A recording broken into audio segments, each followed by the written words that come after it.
पोरबंदर नावाचं ठिकाण आहे गुजरातमध्ये. तिथं सुदामा नावाचा ब्राह्मण राहत होता.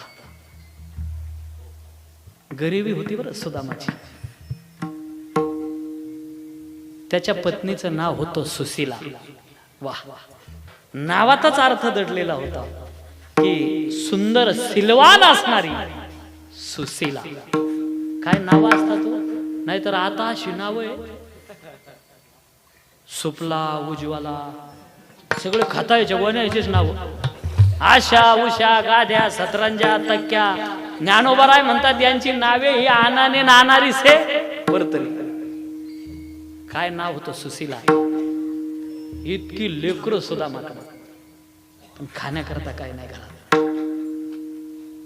तुम्ही सगळे गरिबीतून निघाली, मला माहिती आहे. गरिबीतून निघालेली माणसं आहोत आपण सगळे. गरिबी काय असते दादा? ज्याच्या घरात अन्न नाही त्याला विचारून बघा.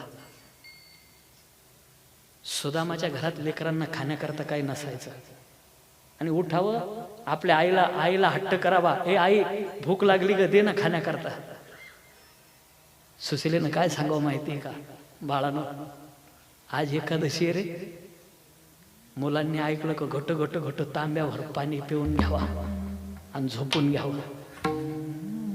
माझ्या राजानं, आपल्या घरामध्ये महिन्याला 2च एकादशी येतात की नाही, पण माझ्या सुदामाच्या घरात रोज एकादशी होत होती. रोज एकादशी होती. 3 दिवस झाले लेकरं उपवाशी, झोप येईना.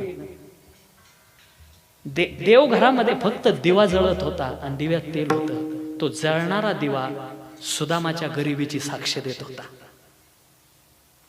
मधी लेकरं झोपलेली, दरवाजाच्या बाजूने सुदामा आहे. लहाना लेकरू उठलं आणि आपल्या आईला सांगतं, ए आई भूक लागली का, झोप येत नाही ना, पोटात नसल्यावर कुठून झोप येईल. रडणार मोठ्यानं. सुशीलेनं तोंड दाबलं, माझ्या पतीची झोप मोडेल. त्या लहान लेकराला जवळ घेतलं आणि असा हात फिरवला. एक वाक्य बोलू द्या मला. वाटीभर भात आणि आईचा हात सारखा असतो बर का. असा असा हात फिरवला. लेकरानं झोपून घेतलं. आपल्या आईच्या कुशीत लेकरू झोपलं. दुसरा मुलगा उठला. काय करावं, सुशीला फुसफुस फुसफुस रडत होती. सुदामाला जाग येते आणि सुदामा पाहतो सुशीले का रडते ग. मालक, घरात खाण्याकरता लेकरांना काही नाही, मी उपवाशी मेली तरी कधी तुमच्याकडे तक्रार नाही करणार मालक. वा, काय पत्नी होती हो. पण लेकरं उपवाशी आहे. बापाकडे मुलं हट्ट करत नाही मालक, पण आईकडे हट्ट करत असतात. काय करू सुशील, माझी एक विनंती ऐकाल मालक? सांगशील खरं? मी असं ऐकलंय म्हणे या ब्रह्मांडाचा जो मालक आहे ना, तो आता द्वारकेचा राजा, तो तुमचा मित्र आहे म्हणे लहानपणचा. बरोबर आहे सुशीले, मित्र आहे तो माझा. पण संकट काळात मित्राकडे गेलं का प्रेम कमी होतं ग मागितल्यानं. मागू नका ना मालक तुम्ही, निदान त्याच्या भेटीला तर जाल की नाही. सुदामा सांगतो ठीक आहे, भेटी करता जाईल. रात्रीच आपल्या लेकरांना काय सांगते सुशीला, तुमच्या वडिलांचा जो मित्र आहे ना, तो द्वारकेचा कृष्ण आहे आणि ते सकाळी सकाळी जाणार आहे त्याला भेटण्याकरता. लेकरं इतकी आनंदाने नाचायला लागली. आमच्या बापाचा मित्र आणि हा द्वारकेचा राजा. सकाळी सुदामा निघणार, लेकरं पळत येतात आणि सुदामाच्या कमरेला बिलगतात. बाबा, तो द्वारकेचा राजा तुमचा मित्र आहे बाबा. सुदामाच्या डोळ्यात टचकन अश्रू आले. हो रे, मित्र आहे बाबा. एक सांगू का, तुम्ही तो मित्र जरी असला ना, जास्त मागत बसू नका बाबा. बाबा फक्त त्याला एक विनंती करा, लोकांच्या घरामध्ये 15 दिवसाला एकादशी असती आणि आमच्या घरात रोज एकादशी आहे. एवढा निरोप द्या ना बाबा तुम्ही तुमच्या मित्राला. बाबा एकच करा, काहीच मागू नका तुमच्या मित्राला, फक्त आमच्या पोटा करता एक भाकरी मिळेल अशी व्यवस्था कर म्हणा. गरिबी फार वाईट असते रे. देवानं इतकी देखील कसोटी कोणाची पाहू नाही गड्या, कोणत्याच भक्ताची पाहू नाही. त्याच दिवशी सत्यनारायणाच्या पोथीचा प्रसाद माझ्या सुशीलेच्या हातात पडला आणि सुशीला प्रसाद घेऊन निघाली. अरे इथं सुद्धा यानं परीक्षा घ्यावी का? अरे हाच विटेवरचा मालक आला, ब्राह्मणाचं रूप घेतलं. सुशिले 15 दिवस झाले पोटात काय नाही, प्रसाद देती का? अरे तोच लेकरांना घेऊन जाणार होती ना सुशिला. तो प्रसाद त्यानं खाऊन टाकला, नुसता खाल्ला नाही. आणि सुशिलेला काय सांगतो, का ग मी असं ऐकलंय तुझा मालक कवडीचं काम करत नाही. सुशिला सांगते असं बोलू नका हो, तुम्हाला खरं सांगू का, जगातली लोक जी कोणीच काही करत नाही ना ते काम माझा मालक करतोय. भगवंताचं नामचिंतन करतोय, जे कुणी करत नाही ते करतोय माझा मालक. असं बोलू नका हो. सुदामा सकाळी उठला, मांडीभर धोतर आहे मळालेलं, पायात चप्पल नाही, आणि भगवंताचं नामचिंतन करत निघाला. चले श्याम सुंदर से मिलने सुदामा, चले श्याम सुंदर से मिलने सुदामा, चले श्याम सुंदर से मिलने सुदामा, चले श्याम सुंदर से मिलने सुदामा. मांडीभर धोतर आहे माझ्या सुदामाचं मळालेलं, पायात चप्पल नाही. भगवंताचं नामचिंतन करत करत करत सुदामा निघालेला आहे. सुशिला बाहेर येते. जरा लक्षपूर्वक ऐका माझ्या बहिणीनो, आपल्या पती करता सूर्यनारायणाकडे असा पदर पसरते. सूर्यनारायण, मी तुझी धर्माची लेक आहे, मी तुला काही मागितलं नाही, पण आज ही धर्माची लेक तुझ्याकडे मागते आहे. जास्त तापू नको रे, माझ्या पतीच्या पायात चप्पल नाही. जाते जाते मन में हो,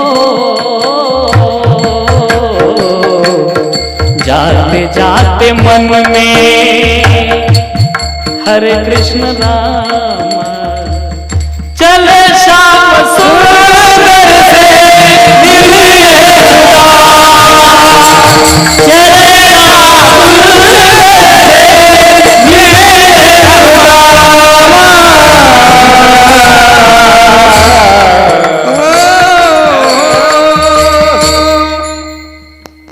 कधीतरी भगवंताच्या कथेत रडायला आलं पाहिजे माणसाला. समाजाकरता लई रडतो गड्या आपण, अरे संसाराकरता भरपूर रडलोय. कधीतरी भक्ताच्या संतांच्या कथेत रडत जा. आपले अश्रू बाहेर पडतात ना, त्या अश्रू वाटे अंतकरणातले द्वेष बाहेर पडत असतात. सुदामा भगवंताचं चिंतन करत चाललेला आहे. मुक्काम पडला, पिकलेलं रामफळ सुदामाला दिसतंय. तोडलं, खाणार सुदामा तर घरी उपवाशी असलेली लेकरं डोळ्यासमोर आली. तसंच रामफळ टाकून दिला. दादा, अरे बापाच्या जेवणातला त्याग साधा नसतो, त्याच्याकरता बाप व्हावं लागतं. बाप पडद्याआडचा कलाकार आहे. बाप फक्त कठोर भूमिका घेत असतो, नाही तर बाप कठोर अंतकरणाचा नाही, लय कवळ्या कवळ्या काळजाचा असतो. दादा, मला तुम्हाला विचारायचंय माझ्या बहिणीनो, ज्या वेळेला तुम्ही लग्न झाल्यानंतर निघतात ना सासरी जायला, तुम्ही आईच्या गळ्यात पडतात. आई सापडते, मावशी सापडते, मामी सापडते, मामाई सापडेल, काकाई सापडेल. तुमचा बाप तुम्हाला सापडत नाही. का माहितीये का? अरे ज्यानं 18 वर्षापर्यंत तुम्हाला तळहाताच्या फोडाप्रमाणे जपलंय ना, काही मिनिटामध्ये हा काळजाचा तुकडा दुसऱ्याकडे द्यायचा आहे. दादा, तोडून नाही पाहू शकत बाप, कुठंतरी लांब जाऊन बसलेला असतो. आळंदीला येणारे बाप पाहिले का तुम्ही? हे विद्यार्थ्यांना सोडवायला येतात ना, जवळजवळ गरीबाचीच लेकरं आळंदीमध्ये. याचं एक कारण आहे, आमच्या गरीबाची माय आळंदीत बसलेली आहे. ज्ञानाबाई माझी अनाथाची. तो बाप ज्या वेळेला आश्रमात आपल्या मुलाला सोडतो, पिटी एका कोपऱ्यात ठेवल्या जाते, आणि आपल्या मुलाला सोडून बाप निघतो ना, त्याच्या डोळ्यात असं ते उमदळून आलेलं असतं त्या बापाला. पण रडून प्रगट नाही करत दादा तो, कारण त्याला माहिती मी जर रडलो ना, बाळ्या आळंदीत थांबणार नाही, माऊलीची कृपा होणार नाही याच्यावर. बाप डोळ्याला रुमाल लावतो, आपल्या लेकराला दिसू देत नाही डोळ्यातले अश्रू, बाहेर येतो आणि एकटा ढोरागोरा सारखा रडतो. याला बाप म्हणतात. स्वतःला झाकून ठेवतो तो. सुदामानं रामफळ खाल्ले नाही दादा. निघाला, द्वारपाळाने अडवलं, लहान लेकरं वेडा वेडा म्हणून दगड मारायची. कुणाला भेटायला चालला? अरे तो द्वारकेचा राजा आहे ना, तो माझा मित्र आहे. कोणाचा मित्र कुणी सांगतो का? सिक्युरिटी डिपार्टमेंट मुळात ताट डिपार्टमेंट असतं की नाही. अडवलं कुठं चाललाय? तो द्वारकेचा माझा मित्र आहे राजा. त्याला एक निरोप सांगा की तुझा मित्र सुदामा आलाय. पळत जातो. सोन्याच्या सिंहासनावर भगवान बसलेले आहे. रुक्मिणी माता सुवर्णाच्या पादुका टाकते आहे. सत्यभामा खांद्यावरती शेला टाकते आहे. कालिंदी त्याचा टोप सरळ करते आहे. मित्रविंदा त्याच्या रूपाला न्याहाळते आहे. 16,108 त्याची सेवा करताय. आणि तो द्वारपाल पळत येतो. सुनते हो सरकार, क्या बात है, आपसे मिलने कोई तो दरिद्री ब्राह्मण आया है. ऐसा दरिद्री मैंने आज तक नहीं देखा. नाम क्या है? नाम कोई सुदामा. सुदामा ऐकल्याबरोबर भगवंताने सुवर्णाचं सिंहासनावरून उडी टाकली. सोन्याच्या पादुका बाजूला फेकल्या. रुक्मिणीचा हात झटकला. सत्यभामेला बाजूला लोटलं. पळत चालले. दरवाजात सुदामा आहे. इकडून भगवान पळत जात आहे. सुदामा, सुदामा. सुदामा पळत येतो. कडाडून मिठी मारता भगवान. टचकन अश्रू आले सुदामाच्या डोळ्यात.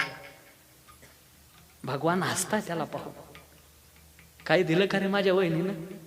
घरी लेकरं उपवाशी आठवण झाली. सुदामा म्हणतो का रे, ब्रह्मांडाचा मालक आहे ना तू, आणि माझ्या गरीबाचा अंत पाहतो होय. काय असणार माझ्याकडे तुला देण्यासारखं? माझ्या वहिनीने दिलं नाही का? बगलेमध्ये एक बुचकुंडी होती. चाळण आणलेलं पोह्याचं लपून ठेवत होता सुदामा. लाज वाटत होती नव्हती. राजाच्या दरबारात आहे.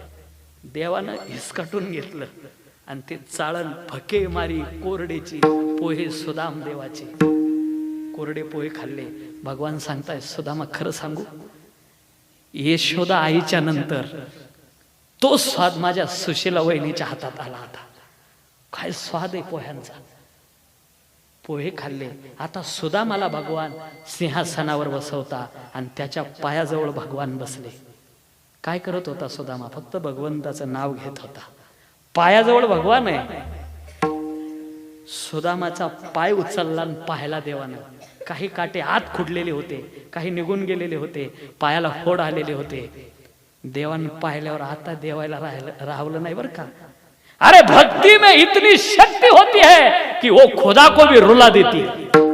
अरे देवाला रडवलं सुदामानं. दादा पाय घेतला आपल्या गुडघ्यावरती.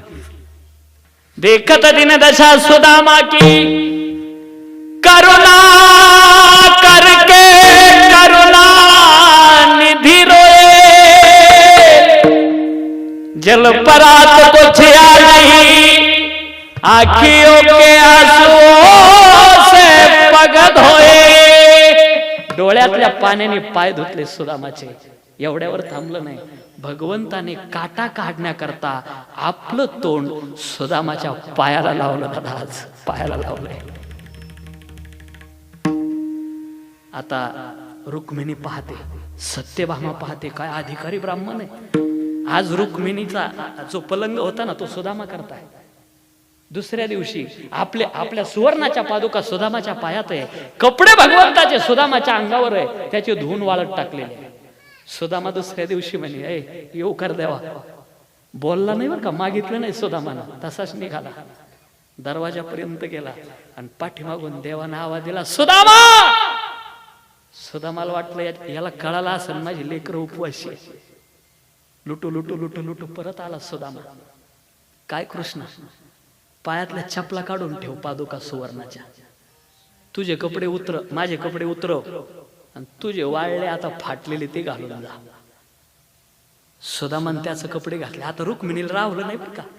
रुक्मिणी कोप भवनात गेली. सुदामा निघून जातो आणि भगवान रुक्मिणीकडे जातात. काय कारण आहे रडण्याचं? रुक्मिणी सांगते, तुमच्यासारखा निष्ठुर नाही पाहिला नाही. अरे जी लोक सप्त्याला वर्गणी देत नाही त्याला तुम्ही भरपूर संपत्ती देता. नाही रुक्मिणी बोलली बरं का. रुक्मिणी बोलली, तुम्ही त्यांना इतकी संपत्ती देता. अरे तो तुमचं रात्रंदिवस नाम घेतो तो सुदामा. तुम्ही पायातल्या पादुका काढून घेतल्या मालक सुवर्णाच्या. त्याची लेकरं उपवास आहे, माहिती नाही तुम्हाला. न सांगता तुम्हाला कळव येते अंतर. सगळं कळत असताना तुम्ही सुवर्णाच्या पादुका का काढल्या याचं उत्तर द्या. दादा देवानं दिलेलं उत्तर आहे ना, घरी घेऊन जा माझ्या राजानो. देवानं सांगितलं रुक्मिणी खरं सांगू का, त्या पादुकाला माझं नाम घेणाराचे पाय लागलेले होते. आता त्या पादुका मी घालणार नाही, देव घरात ठेवील आणि त्याची रोज पूजा करत जाईल. आता मी घालणार नाही त्या पादुका.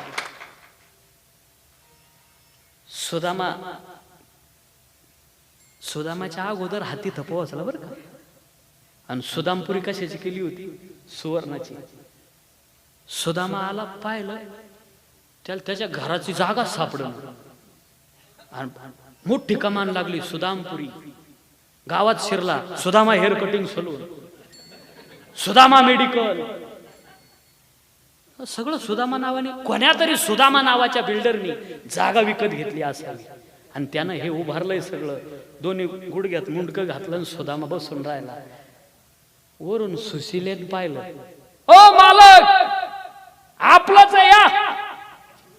इतक्या उंचावर सुदामा म्हणला आपलं न आण. येवल्याची पैठणी घालेल त्या दिवशी आता सुशिलेन, आपल्याला कुठे द्यायची का घ्यायची. आणि मग सुदामा वरती चढायला लागला. हे आपलं कसं, तुम्ही नाही का मुनीम पाठवला. सुदामा म्हणला मरायला मुनीम पाठवला, पायात चप्पल नाही, मी कोणता मुनीम पाठवला. बोले वरती बसलाय तो. सुदामा वरच्या मजल्यात जातो. हा मुनीम डोक्यात काळी टोपी घातलेली, मोठाला काळ्या दांड्यांचा चष्मा, त्याला खालून काळी दोरी, कानाला पेन अडकवलेली, मोठी काळी डायरी हातात. सुदामाची सगळी लेकरं त्याच्या मांडीवर बसलेली. सुदामान पाहिलं, हा दुसरा तिसरा कोणीच मुनीम नव्हता हो, हा पंढरपूरचा पांडुरंग होता. सुदामाची लेकरं मांडीवर आहे. सुदामान पाहिलं, डोळ्यात अश्रू आले. देवा, अरे तुला जर यायचंच होतं तर मला पाय पाय खाऊन आणलं. तो या गाडीचं का डिझेल जळत होतं का, तू तर आलाच होता, मग मला का आणलं नाही तुझ्या बरोबर. देवानं दिलेलं उत्तर माझ्या अभंगाशी आता जुळतंय बरं का. देवानं सांगितलं, सुदामा खरं सांगू, माझ्यासारख्या घमेंडी माणसानं रथातून चाललं पाहिजे, पण तुझ्यासारख्या नामधारकानं पायी पायी चाललं पाहिजे. का देवा असं, नामधारकाचे पाय ज्या वेळेला या जमिनीला लागत असतात ना, ही जमीन पापातून मुक्त होत असते, म्हणून तुला पायी पायी आणलायचं. ज्याच्या मुखात नाम आलं नाही तो पापी सांगितला, पण नामचिंतन करणारा किती पुण्यवान असतो दादा. म्हणून भगवंताचं नाम आणि तेही मन लावून करा. चित्त नाही नामी तरी ते व्यर्थ. आणि आपल्या कुळाची पावनता करून घ्यायची. असं शेवटचं चरणात ऐका, कुळ हे पावन कृष्ण नामी. अभंगाचं शेवटचं चरण, ही शेवटची चाल. ज्ञानदेव झालेली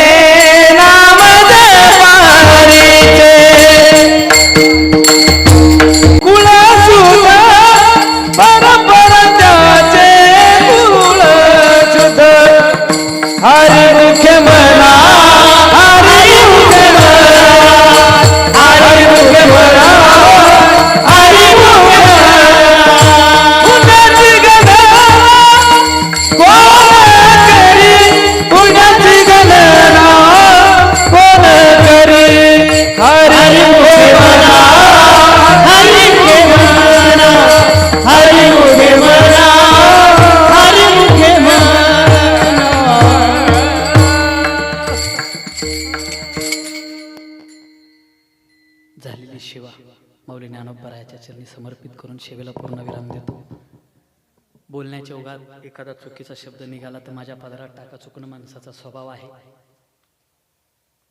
चंदू महाराज, मला दादांचा फोन आला, पुरुषोत्तम महाराज पाटलाचा. मला म्हणे कसंही करा, माझ्या प्रेमाचं गाव आहे, फक्त वेळेवर पोहोच. आणि जिथं माझी कथा आहे तिथं आज त्यांचं कीर्तन आहे, पुरुषोत्तम दादांचं. म्हणलं तुम्ही कुठे. त्यांच्या गाडीची काही अडचण झाली होती, तेही थोडे लेटच झाले. आज पहिला दिवस होता.